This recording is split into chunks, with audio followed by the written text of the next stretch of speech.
very constrained as a country in terms of the number of launch vehicles that we have right now.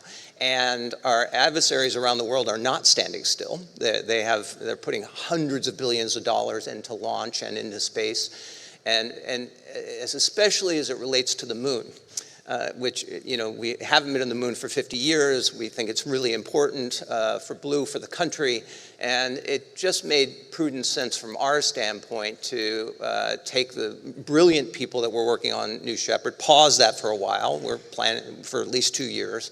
And then repurpose them to even further accelerate our efforts in lunar and launch. There was all this excitement, I think, about New Shepard, especially because Katy Perry went to space, and for civilians who maybe want to have that moment like Mark Bezos had. So do you think you'll go back to that at some point? Is it really just a pause? I think we will. I think there's still, we had multiple years of backlog, and that it was the easiest ticket to sell was that, and so I think we'll likely go back into that business. But again, at the moment in time right now, it just makes more sense to focus on the moon.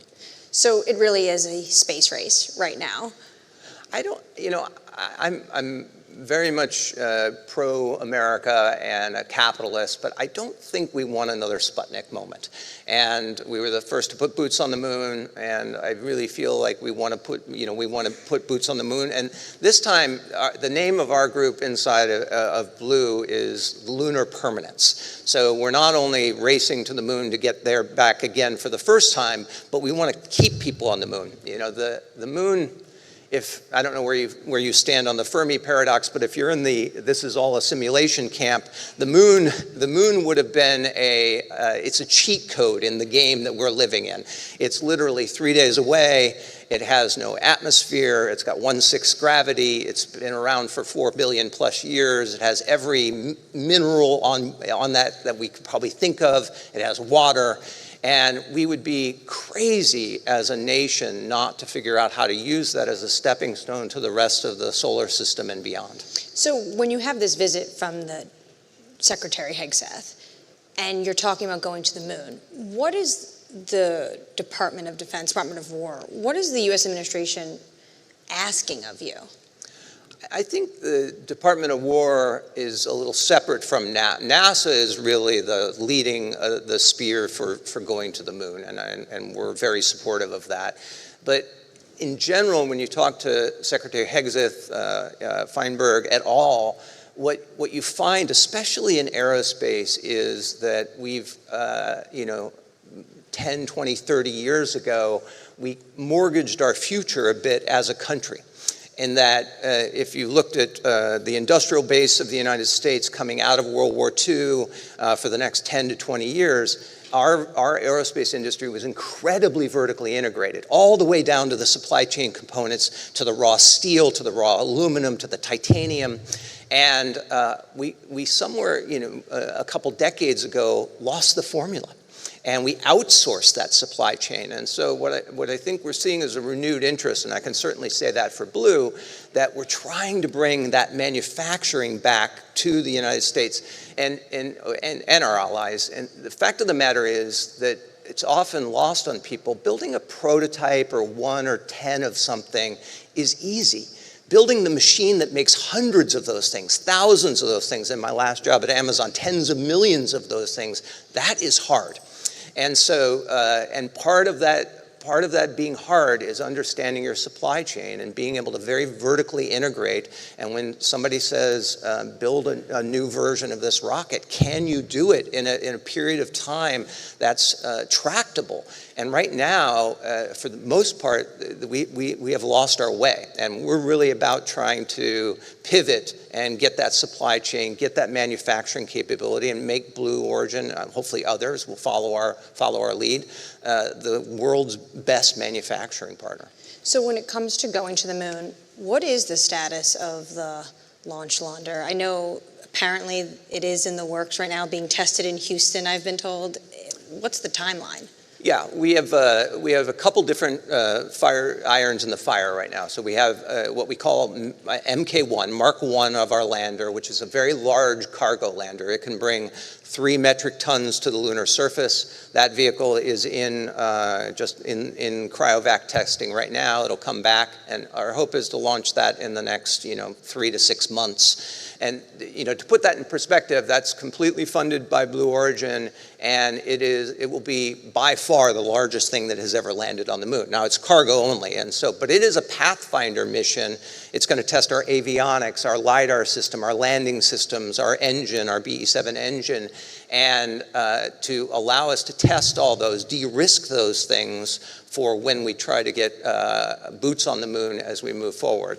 I think it'll take an all-out effort, but I think there's a path where we could get people back to the moon in 2028 if NASA wants us to, and we think we have an architecture that would allow us to do that. We'll see what the new administration has to say, but we're ready and willing to give it a shot. So the cargo lander is the first step before human lander. Yeah, and they share a huge amount of the same architectural features. As I said, all those subsystems, what you have to add to it is, and obviously launch, you saw the vehicle launch. That wasn't AI, by the way, that's a real rocket. And you never know these days. You don't know these days, but the fact of the matter is what we have to add on top of that is life support systems and systems that can support docking with Orion as Orion comes together to bring the astronauts from Earth to the lunar lander before we land on the moon. You mentioned others will follow. And recently Jeff Bezos, who never tweets, this was his first tweet of 2026, posted a photo of this black tortoise, which goes along with Blue Origin's, I think, motif of slow and ferocious, methodical. But a lot of people have viewed it as a warning shot to Elon Musk, which really was focused on SpaceX going to Mars, and now he's saying we're going to focus on the moon.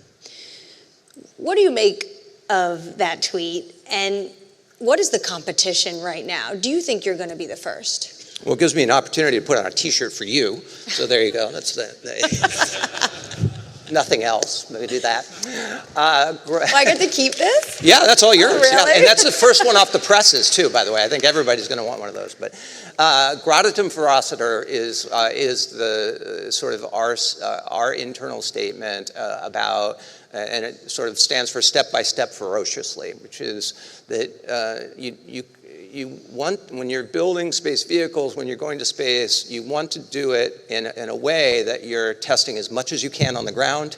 Obviously, at some point you have to launch a rocket and see if it works, but we want to just move to it. And steadfastly holding within reason to our mission. And for the last 15 years, we've been saying that, as I said, this moon that's out there is an amazing place as a stepping stone for us. What we're trying to do as a company is we visited all the planets in the solar system with probes, or in some cases, satellites and flybys, and we now know this planet is the good one. It's got an atmosphere, it's got water, it's a pretty good place to live, especially down here in South Florida, what we want to do is preserve this planet and move heavy industry off of this planet so that we can support double, triple, quadruple the population on this planet. And that's doable, by the way. That's a very tractable problem. And the moon is an incredibly important part of that. And so for us, it's not about, did SpaceX change their mind or did Elon change their mind? If they did, thank you. I'm glad that you're going in this direction, because I think that's what's right for this planet. I would say, though, that it makes for good headlines that SpaceX doesn't have to lose for Blue to succeed. What the U.S. needs is it needs 2 SpaceXs. It needs 2 launch companies that are competing vigorously against each other to try to give us the most capabilities as a country, commercially, civilly, from a defense perspective, because our adversaries aren't standing still.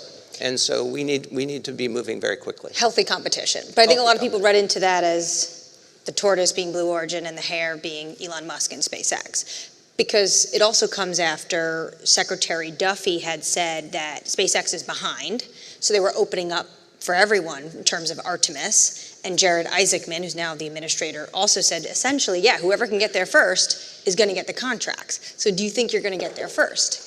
I think if asked, we will make it. We'll give it a run for our money. I like our architecture. I like our odds of getting there very quickly. I don't have a crystal ball into what SpaceX is doing. I think, again, Gwen and Elon are competent, and they show it every day by launching rockets. But I love the fact that the U.S. would compete us against each other. They are for sustainability on Lunar. We're talking about who could get there in 2028. If asked, we will step up and we will move heaven and earth to get to the moon first. When it comes to sustainability and actually being on the moon, you talk about the minerals that are on the moon, what we can do. What is your thinking of like the possibilities? I know people talk about data centers in space. I think Jeff Bezos wrote about that in high school. So he was really foresight for sure on his side.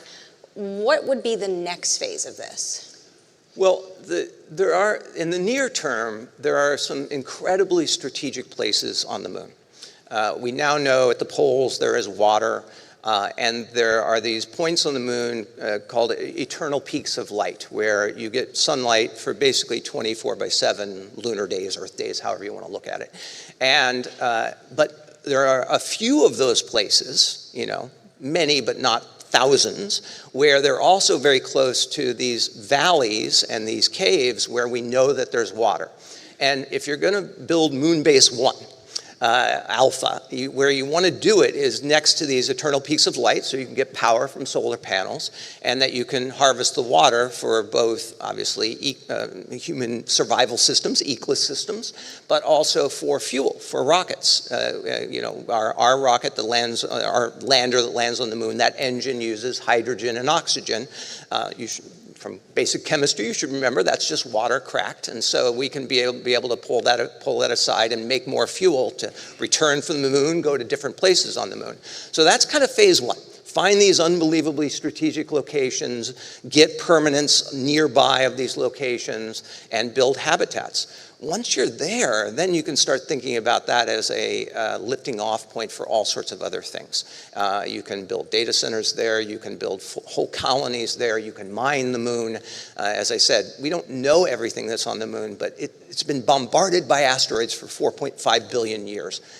Pretty much everything is likely to be there is my prediction. And so how do we utilize that and then build manufacturing, build data inference in space? Those are all great places to start from when you look at the moon. I was telling Mark Bezos earlier that I was one of those skeptic journalists when everyone was going to space. So, I've seen abject poverty around the world traveling with my job, and I would think, why are they going to space? We have so much to fix on Earth. But what you're describing is actually making Earth better by going to space and using all those resources. You mentioned adversaries. How can you ensure that the U.S. is going to get there first? Well, I think that might be a better question for Jared and for the president. But we're prepared to do everything we can, including our own investment, to try to make that happen. But I'm not going to candy coat it. Our adversaries are investing incredibly into space, way more than the United States is, even with all the private investment that has come in from SpaceX and Jeff with Blue and others. And so if you look at it from a defense perspective, forget about the civil applications, which is more the moon, but just the defense perspective, Sun Tzu said it best: high ground matters. And in World War II and post World War II, the skies were high ground, and having control of the sky was really important. Space is the new high ground. And if we do not think about space as a domain that we have mobility in, that we have awareness in, then our adversaries could take that high ground. And I'm a firm believer in freedom and democracy and this republic that we live in. And I do believe that making sure you have good deterrence against your adversary matters. And I think our job as a manufacturer and a space provider is to give our warfighters, to give our civil astronauts the best technology possible.